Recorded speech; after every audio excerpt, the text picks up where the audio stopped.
Thank you, Jack, so much. I'm going to just share my screen. And if you guys have any issues with my sound, I'm hoping that's not going to happen because we just switched to another sound source. So this is what you get this time.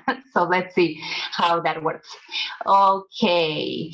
So first, today we're going to talk about a very important topic, and this is how to navigate conflicts. But first, we're going to just go through some housekeeping rules because we only have 1 hour today, as usual, on Tuesdays, which means we need to speed up a little bit. And there are so many things to say tonight. So please keep your microphone muted at all times unless you're invited to speak. We will have a Q&A session afterwards. And if you have any questions or anything else you want to shout out about, you can do it in the chat. We're going to go to that later. I will try to leave enough time or at least a couple of minutes. Feel free to turn your camera on or off. Previously, I would ask you to turn it on, but I don't see you anyway, so for me, it's okay. And if it makes you feel more comfortable, then you can also keep it turned off. Feel free to use raise your hand option or any other option if you want to say something very urgently, or just unmute yourself and say something if it's really necessary. In other possibilities, you can also use the chat box to write down your observations or leave the questions for later. Okay, today we have 4 main points to talk about when we want to navigate conflicts. So those 4 main points are some common causes in workplaces. Today we're going to focus on workplaces mostly, but many of the things you're going to hear and we are going to talk about, they can also be very relatable in also personal conflicts and any other types of conflicts. So we're going to talk about some common causes. We're going to try and learn how we can set up good groundwork. And we're going to talk about mastering some necessary skills to deal with conflicts and how to maybe prevent future conflicts. As usual, you know, I always mention now there are many definitions about anything in the world, and I just chose one that is kind of simple and easy to relate to when we are talking about the workplace conflicts. And usually they refer to any type of conflict which takes place within a workplace or among workers. There can also be a conflict among managers or employees, basically anybody in the company. Sometimes those conflicts can even go further and happen beyond working hours. This can also happen, and it's quite common, I guess. There are some major causes for conflicts, and they are listed here, such as inadequate training, unclear job roles, unfair treatment, poor management of the company, poor communication, poor work environment, lack of equal opportunities, and some big significant changes, such as promotions. This is a sensitive one, or pay systems, pay grades. That is also a very sensitive one. Probably many of you had some experience with at least one of those causes listed here. For sure, I had some experiences, and I've also been through some conflicts because, you know, basically they are kind of unavoidable no matter what we do, but we can still try to manage them in different ways. Some other common causes can be personality clashes. This is a big one, I believe, because usually there are a few sides in each conflict. On one side, there is a team leader or a manager or a boss or an owner. And on the other side is the employee in any position. They are even not matching in hierarchy, and also their personalities must be different in a way. So there can be a lot of clashes there. Some other reasons are unrealistic needs or expectations. And one of the things we're going to mention tonight is that, yes, employees also have expectations too. When we start working somewhere, the bosses are the ones with the most expectations, but we are also investing our time and our experience and our skills in the job. Other reasons are previous workplace issues. Yeah, this is something that probably many people can relate to. If somebody was working in a toxic environment already and they decided either to quit or they got fired, and then they transitioned to another company, as soon as they see a small sign that reminds them of the previous toxic environment, they might get triggered and they might get into a conflict. And one of the common things is also a sudden increase in workload. You imagine there is a project, we are working on the project, and then all of a sudden the workload gets increased in 20, 30, 50%. Of course, not everybody in the team would be happy with that, and not everybody would be able to respond accordingly. So this is also one of the many causes that can actually lead into a conflict. A few useful tips, just a few, because this is so common to deal with. Be on the lookout. What does that mean? That means if you notice something that can escalate in the conflict, try and get ahead of it. It doesn't have to be just with the managers or just with a supervisor. It can also be with your coworker. If there is something that might result in having issues, maybe you can mention it already. Maybe you can take a note and leave it for a couple of days. And then if you notice it reoccurs, then you can talk to the person or go to another supervisor or somewhere else according to your team, according to your overall company situation. What also you can do is make a list of possible causes. This is more for maybe supervisors or team leaders, because if we have a project and we know what the project is about and we already delegated everybody's responsibilities, we might already know how the project will develop and where could some hiccups show up. So as a team leader, you can think about that and try to create a list of positive causes. Maybe that would be if you're asking them to work overtime. Maybe that would be if you're asking them to have a meeting before the working hours start. So there could be a lot of different situations where something that seems very small can just blow up and make a lot of mess. As you saw in the previous lectures we had, I usually want to encourage people to find a different approach in anything that is going on around them, in anything they're dealing with. So here, I want to mention a great difference that I can see when we are talking about conflicts. First, there is a very traditional way in every company, and if you guys can go back and trace your steps, you can probably already name a couple of companies where you already worked. So the traditional way would be to punish everyone, to deduct their salaries, deduct their days off, downgrade their positions, and think of everything else you can refer to from the contract in a way to punish them if something didn't go well. And if there was a conflict between people in the team, then usually in the traditional way, they would all be treated the same. Nobody will actually take the time to sort out why the conflict is happening. They would just apply whatever is in the contract. They would just apply that and punish everybody, and bye-bye, nobody cares. But this is not enough anymore. We are already so far in the 21st century, and we need to think more and step up more, and we need to just make some changes. The new approach would involve listening to all sides involved. As a team manager, as a supervisor, as a boss, as an owner of the company, it depends how far the conflict goes. There has to be somebody who can mediate between these two sides. It has to be somebody. We are not in the old days anymore, and it's not just punish everybody and forget about it. If this is how we continue doing things, then every time something happens, people will fall back on to that old conflict because it's not resolved. It's same like in your relationships or in anything else. If you don't resolve it and you don't have like an end of that story, you're gonna always go back to it. So there has to be somebody who will listen to all sides involved. Then you can also, as a manager or a team leader, ask someone trustworthy to help you in this mediation process. Why? Because if you have two team members who are in a conflict and you are supposed to deal with that conflict, sometimes if it's only you, then those two people will take you as a responsible side, and they will maybe come even into a conflict with you because each of them will pull to their side. If you are the only person who is taking care of this, maybe it's not enough, and you need at least another person to be there and try to help in this mediation process. Then whatever happens, at least it's somewhat a shared responsibility, and also more heads are smarter than one, right? So it's better to have somebody to bounce away from.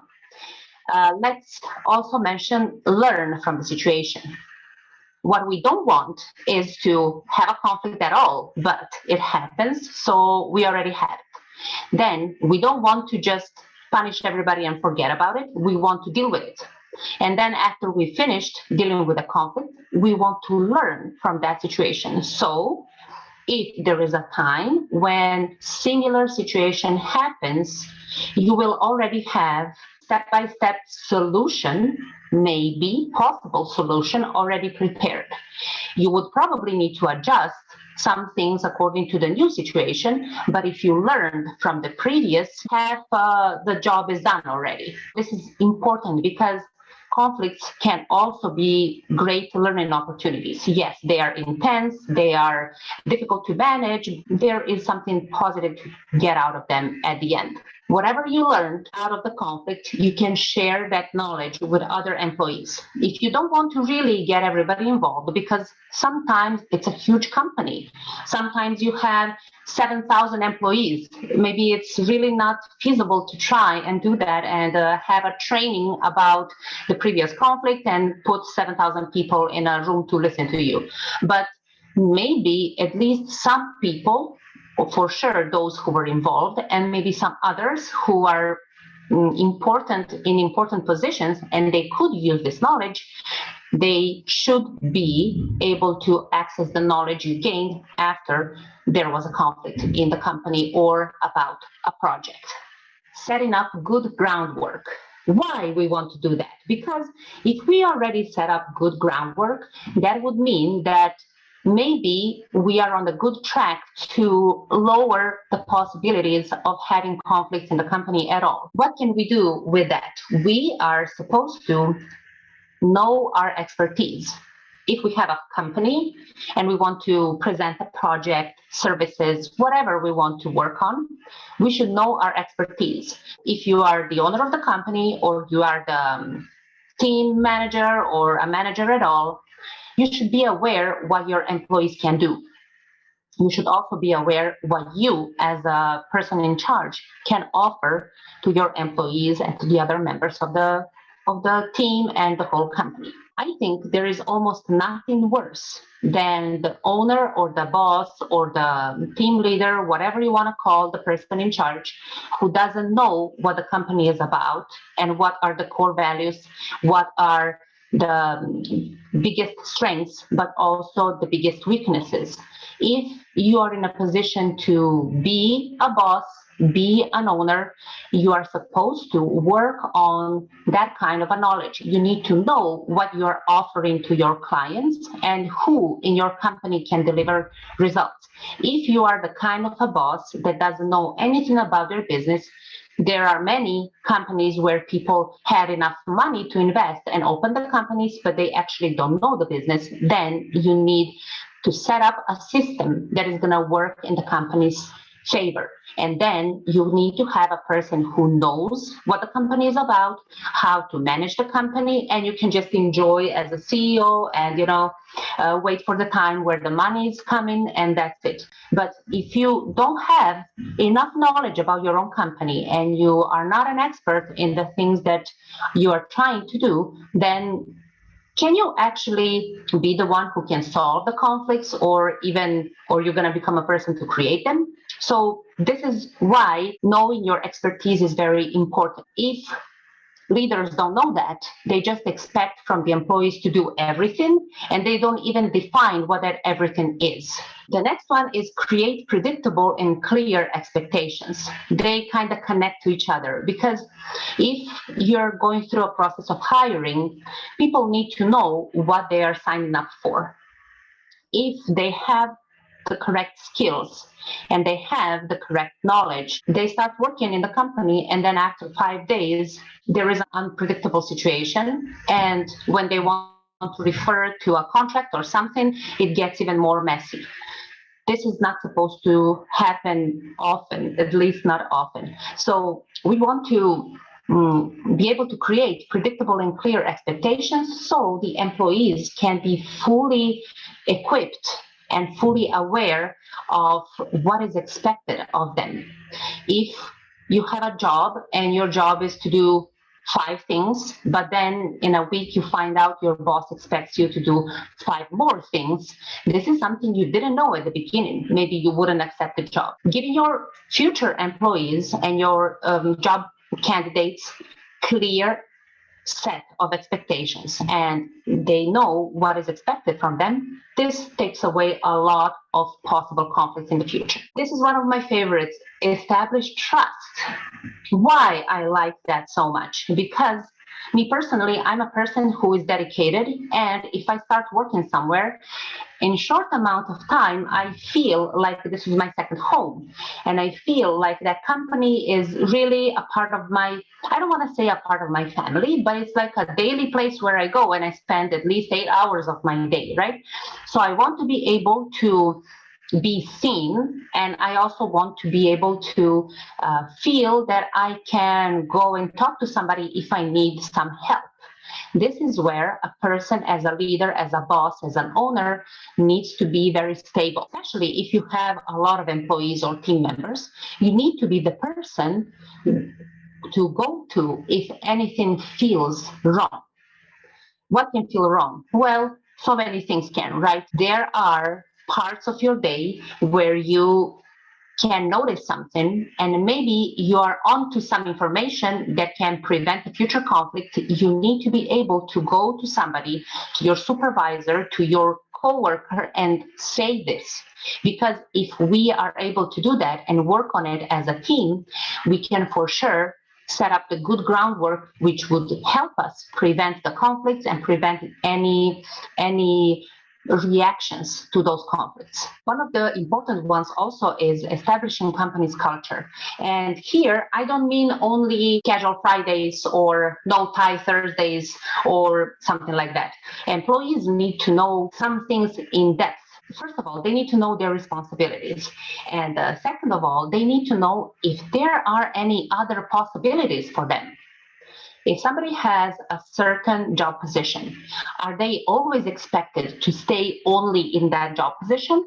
Or they can also go and get creative and have some ideas and then go and suggest those ideas to somebody, to somebody who's supposed to hear that. Is that encouraged by the company? If yes, they should know.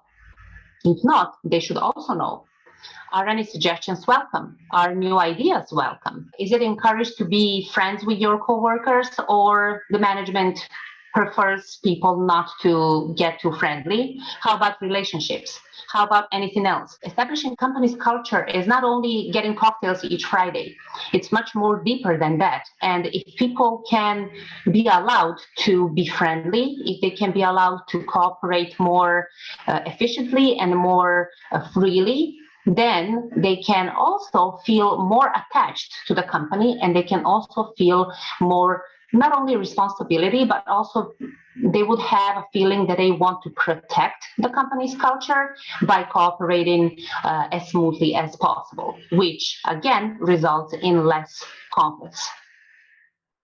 Value your employees and of course your coworkers. This is something we really want. We dream about this happening, because it's really not enough. Like I said, it's already 21st century and it's 2022, and it's really not enough what we are currently doing. We need more value for our employees and our coworkers. The life got so fast. Everybody is so busy. Everybody is looking for what? Profit and maybe fame, being famous, being knowable, that people would recognize your brand, recognize your company, recognize your services, products, anything. So they don't pay enough attention to the employees. And without employees, is there a company? Well, maybe not. So we really want to see the day where this is going to change. And yeah, it is changing, but it would be nicer if it's faster. And I want to mention one very important word, which is appreciation. It is the key word. because when people are appreciated, they give their best, and the whole environment can flourish. For example, if you already, as an employee, you already took on a project, you already finished the project went perfectly, and then everybody in the company was happy, the company earned profit. Because of that profit, they could expand, and everything beautiful happened. Then something happens in your daily life or at work or somewhere, and the next time when you're in the project is not that good as it was. And then all of those same people that were praising your efforts, now they're kind of almost angry at you because something happened. This is where appreciation comes in, because you already did something, you already built something, and it already was successful. If next time something is missing, there should be still value in your position, in your job, in your work. And what somebody could do is offer you help or offer you just a listening session to see what is going on and why you didn't reach the same level like you reached last time. But if we look at it in a traditional way, we're going to say, oh, he failed, she failed, they didn't do it not even close like the last time. This makes a person feel bad. It makes them feel bad about their job, about themselves personally, about the connections to the coworkers, about the connections to the company itself, which then does what? Well, it leads to unsatisfactory results at work, and also can lead to what? Conflict at work, because people can just keep on commenting, and then there can be a situation where a conflict will arise. There are a few useful tips how we can also set up good groundwork. As a team manager or a leader, you can practice clear-headedness. What would that mean? We all know we approach situations from different angles, right? And one of those angles are emotions. And another angle is the practical angle. So if there is a problem, we can look at the problem, and what we should do is try to separate emotions from the practical point of view, and then we will be able to more clearly think about how to solve the issue or how to set up something that is important for the future project. If the conflict happens, we need to allow all concerned sides to prove their point. Like I mentioned before, maybe there is a conflict between two teams in the same company or between two co-workers. If there is any chance for that conflict to be resolved, not just addressed and forgotten about, but resolved, then we need to let both sides just prove their point. What happened and how did it happen and why we're having this conflict now. We need to focus on solving the issue long term. What does that mean? That means conflicts are usually reoccurring. So if we don't want the same conflict to happen again, or we want to reduce the possibility of the conflict happening again, we should focus on solving this issue long term. For example, sometimes there are new rules necessary. Some company exists for 5 years and they are doing their own thing in a certain way for 5 years. Then they hire new people. Some of the old people, they left. Now they combine together. What can happen? Because the old employees, they already know how the company works, and the new guys who are incoming, they don't know much. They're just learning. This is the gap where the boss, the owner, the supervisor can use this gap to introduce some new rules. But these new rules need to be made by taking everybody into the same consideration, the old employees and the new employees. And from this day, those rules apply to everybody. Because for sure, you've been in some kind of situation like that. It happened to a lot of us that we may be working for a company, and at a certain point they hire new people, but they give them higher salary than you have, and you are with the company for a couple of years already. So how does that make you feel? You already know everything about the company. You already know every single job. You already know how to produce good results. And then because the market changes, they hire new people with higher salaries. The traditional way is exactly like that, because every company will ask you to be confidential about your salary, so they are hoping nobody will find out. But the new way would say, oh, listen, guys, the market is changing and the value of the employee on this job position is not $1,000 anymore, 50,000 RMB anymore. Now it's 60,000, which means the new guys have 60,000, but the old guys have 60,000 too, right? So this is the gap where we want to solve this kind of issues long term. And we also want to just prevent possible conflicts that will arise when the old employees find out they are working for less money than the new ones. And they have the experience and the expertise and they know everything. So it's really simple. Just use the gap. Announce any changes to the whole team. Yes, even if the company has 7,000 employees, some very important changes, they need to be announced to the whole company. Usually, the most important ones would be the salary changes. If there are any payment grades that are changing, everybody needs to know. Maybe they don't need to know the exact amount for each job position, but if you don't want to say, but they should be aware the pay grades are changing and how it's going to impact every single one of them.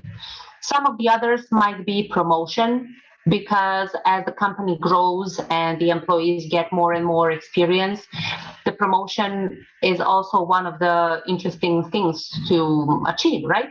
But because the company is also growing and evolving, maybe the points for getting promoted are not the same anymore, and they need to also be changed. So if that happens, say it publicly, announce it to everybody, which can also save a lot of possible conflicts in the future. Know your team and their personalities. Why this is important? Because as much as we would want to believe, not all the people in the world are good and kind and responsible and dedicated and good workers, right? Sometimes there is a mistake in judgment when we hire people and we make a mistake. We hire somebody who is not suitable for us, or we are not suitable for them as a company.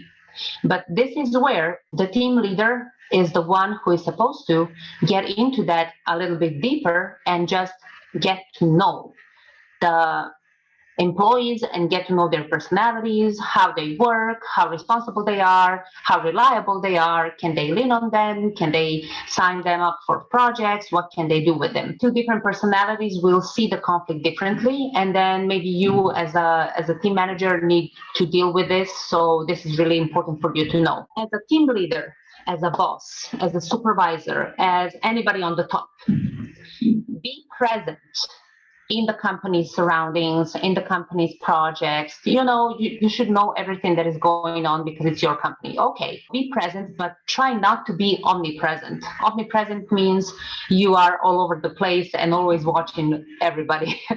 This is not the feeling you want to give to your employees. If you can't trust them, they can't trust you. And then there will be no company culture. There will be no established trust, which will result in lack of motivation, in lack of everything. And eventually, of course, there will be conflict for sure. Be proactive, but not pushy. If we have a meeting today at 10, do you really want to be that team manager or supervisor that will text everybody and email everybody since 6 a.m. to remind them there is a meeting at 10 a.m.? Nobody loves that guy. Nobody loves that lady. I know it should be your goal to be loved by your employees, of course, because this is not why you're in business. But still, the human approach needs to be present.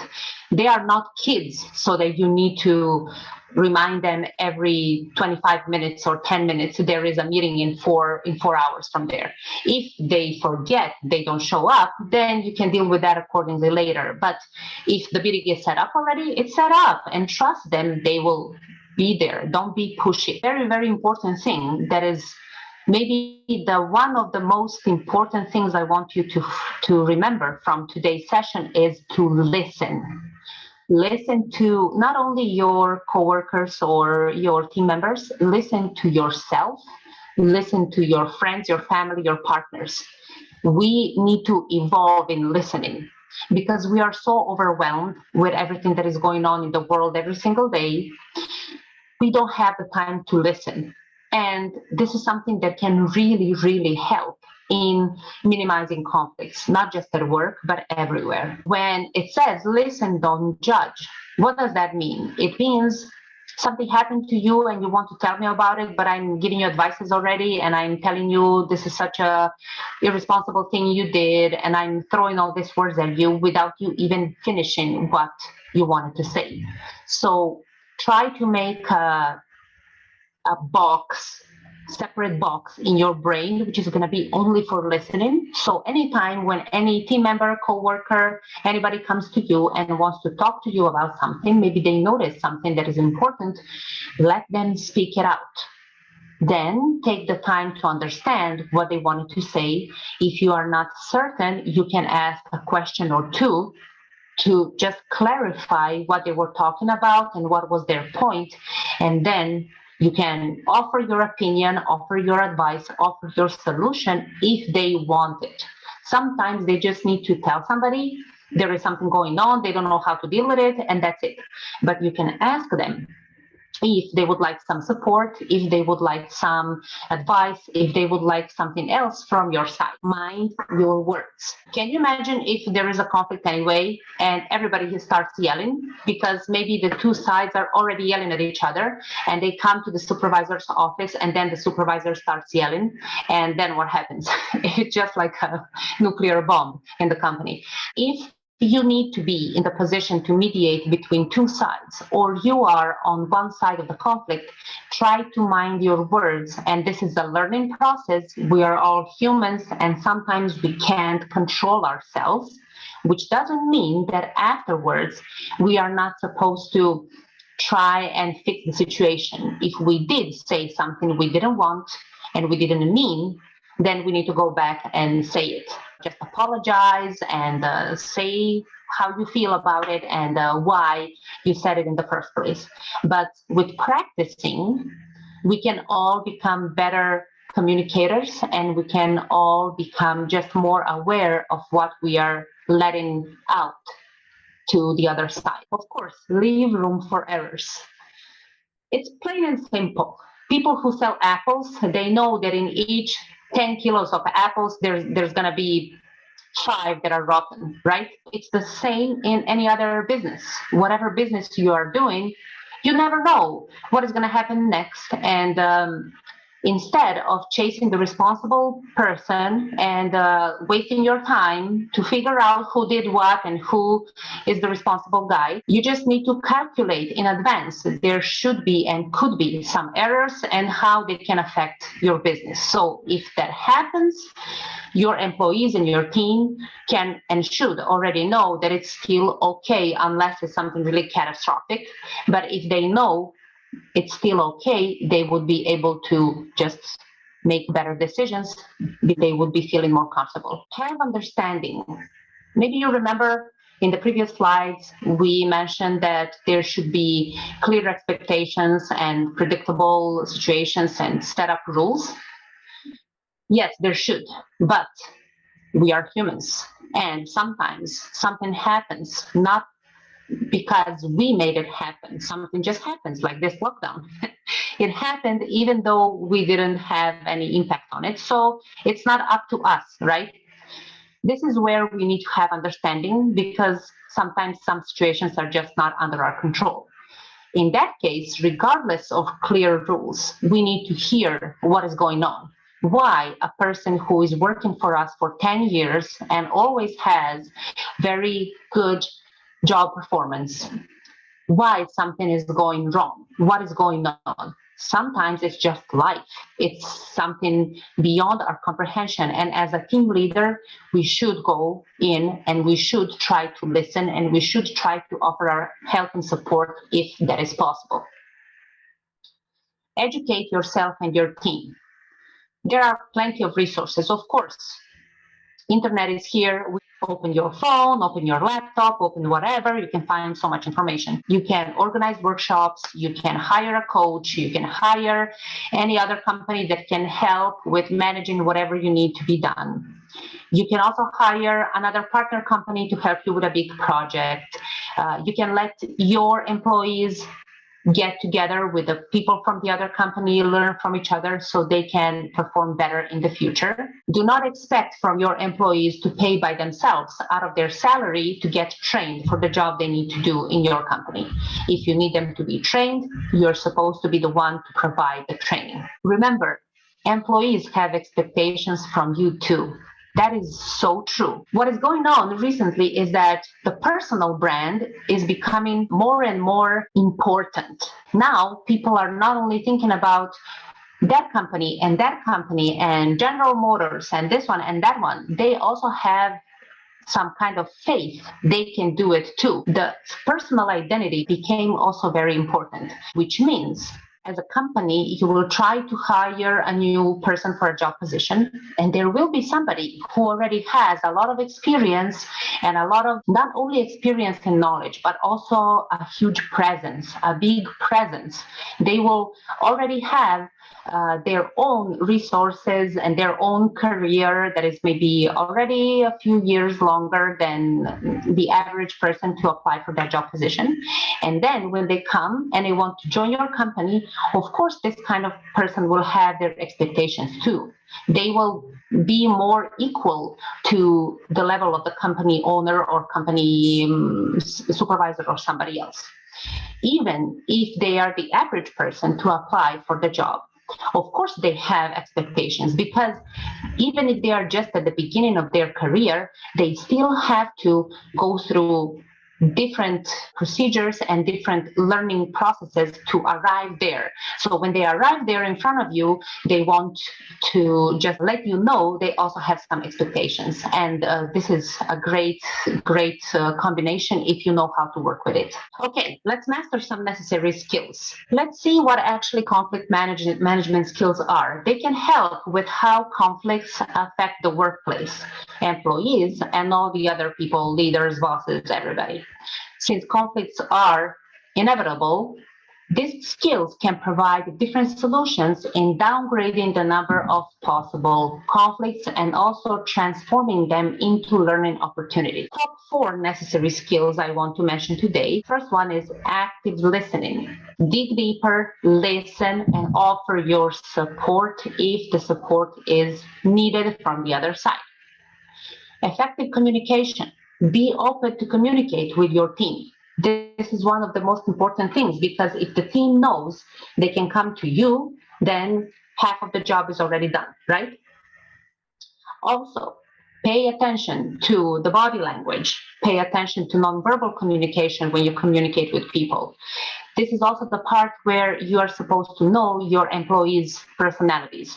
Because if we imagine the situation where the conflict has already happened, then we can use these skills to minimize the effect of the conflict. Make room for empathy, because for some people, empathy is very natural, but some people, they need to practice how to be empathic. If you show empathy to your team members, they will feel more comfortable coming to you next time when something happens without getting into a conflict.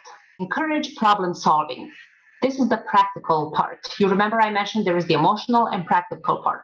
If you want your team to work and cooperate more smoothly, you can also encourage them to practice problem solving, which means they would need to cooperate together more closely, which will create a different situation for them and will actually minimize conflict possibilities. Useful tips, just a few. The first one is immerse yourself. Where? Immerse yourself into knowledge, into surroundings in your company, into connections. Sign up for different activities with your team, with your coworkers. Talk to them, exchange ideas. Let them feel like they are not there just to get the job done and everybody just forgets about them and nobody cares. Let them feel appreciated. Role play. Each week we have a meeting and the meeting is Thursday, 1 p.m. Each week we can assign a different person to hold the meeting. Each week, we can assign a different person to make a record of the meeting or whatever you need. So this is one way to also practice leadership, because you will ask your team to take more active roles. And then with time, they will see they are getting more skilled, and this will also make them feel more confident, which will again result in minimizing what? Possibilities for conflict. Collaborate. Be open to collaboration. More heads are smarter than one, right? I'm hoping nobody likes to be the person that knows everything, and nobody is actually the person who knows everything. There are other people who know stuff, and they come to work with you and they have different skills, so their input might help. Choose those few people you think they can be the ones, and when you have some situation you need to deal with, you can ask for their collaboration and their input. Let's see about the different approach here. Use yes and statements that will show you are listening. If a person is talking to you about the conflict, you are understanding their words, you are thinking about what they're saying, and then you can use yes and what happened next. Of course, don't talk behind people's backs, and this is really, really important, because the gossiping needs to be stopped in every company.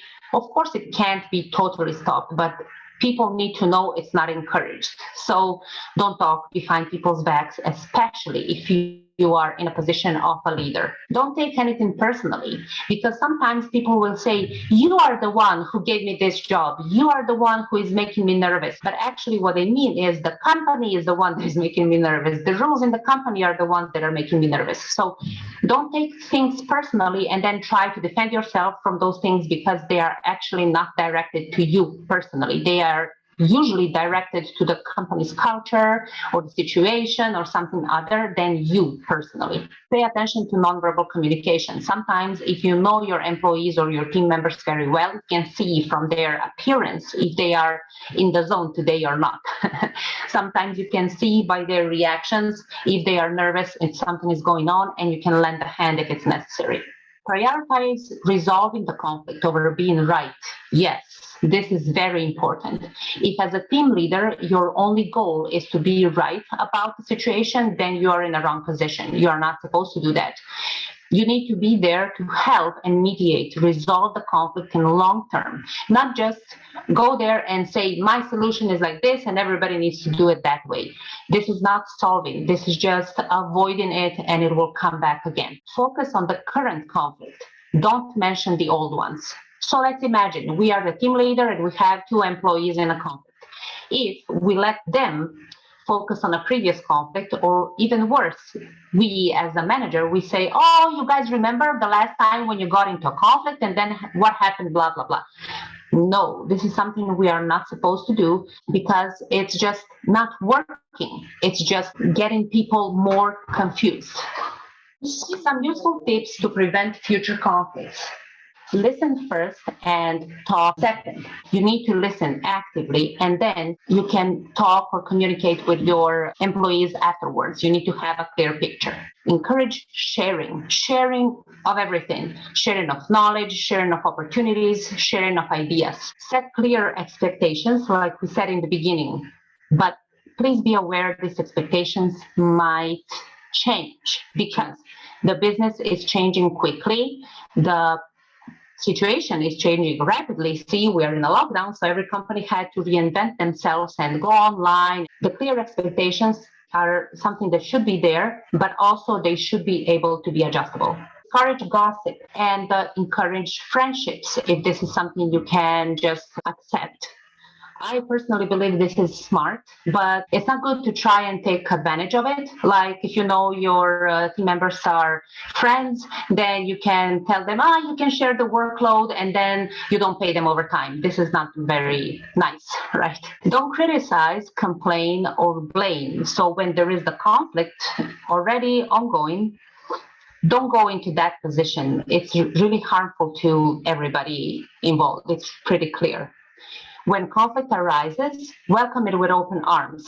This connects to the previous one because if the conflict already happened and as a leader or a manager, you get angry, upset, and you try to defend the company and attack the people who are already in the conflict, it's really bad. Instead, you can welcome it with open arms and learn from it afterwards. Different approach would mean be open to criticism, even though you are the boss or you're the owner. Of course, nobody in the world knows everything, so there could be valuable inputs in other people's opinions, so just be open to that.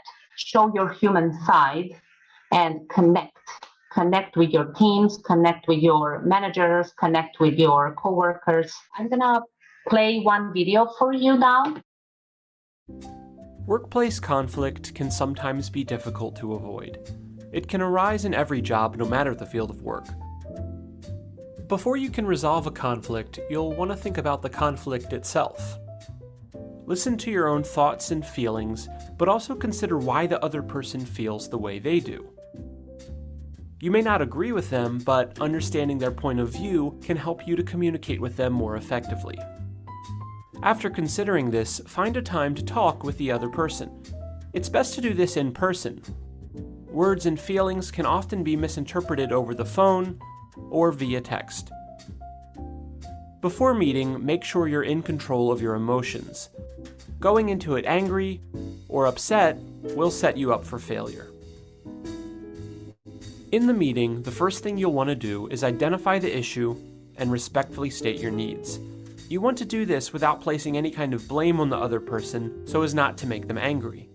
Also, make sure you give them a chance to talk and that you actively listen to them when they do. Once you've both voiced how you feel, try initiating some kind of resolution. Brainstorm some possible solutions, offer a compromise, or try listing pros and cons with the other person. Hopefully, you're able to agree on something, but if not, it's important to keep calm and bring in an unbiased third party if possible.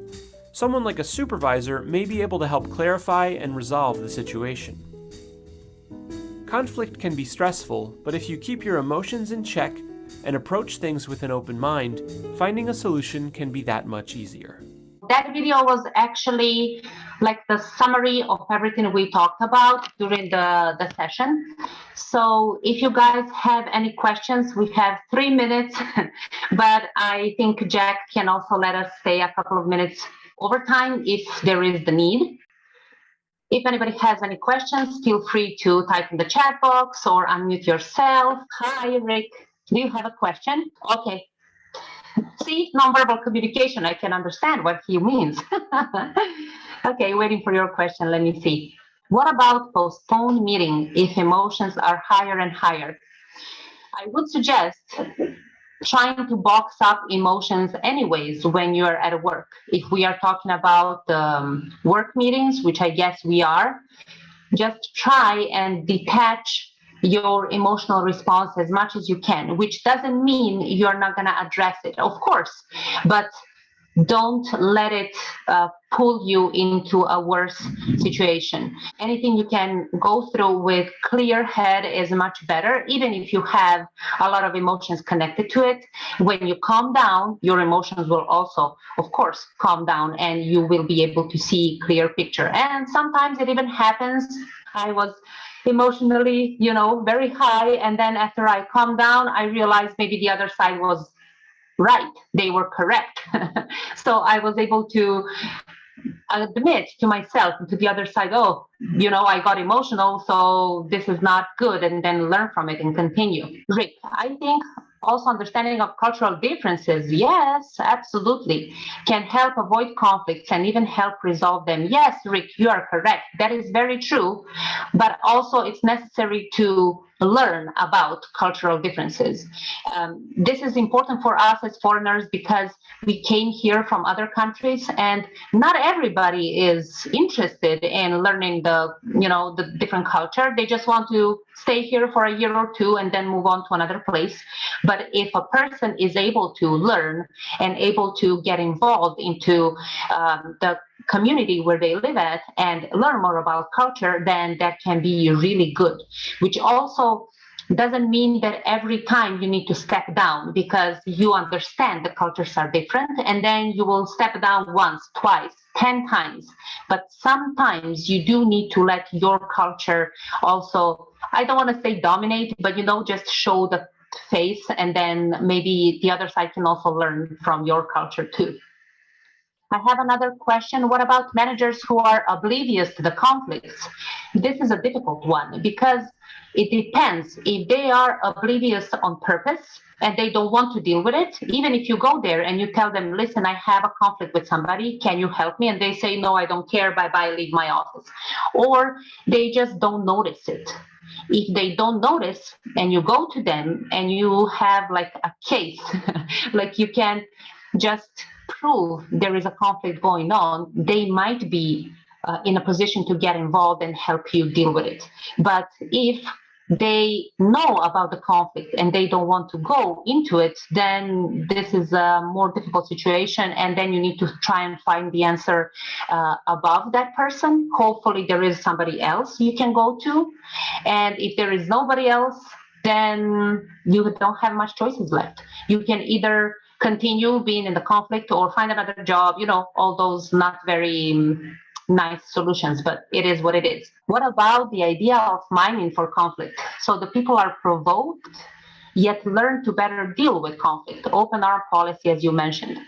Yeah, that is also a possibility, People are always different. And I also mentioned the different personalities, they react differently. And some people, they tend to avoid the conflicts as much as they can. As soon as they see a conflict, they're going to run away and just, even leave the job, even quit. But some people, they are interested in getting into conflicts because for them this is a learning opportunity.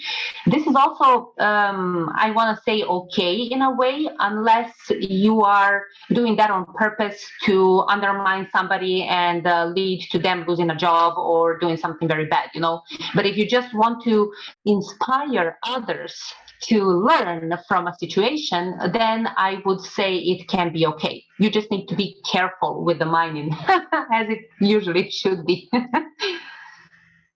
Yes, open arm policy, I think it's very important because it gives us more opportunities. And we are all going to be on this earth for just a certain amount of time, We're not going to stay here forever. So we might as well try and cooperate and be kind to each other, just achieve some other ideas and go forward, and not only stay in the same pot and always boil in the same water.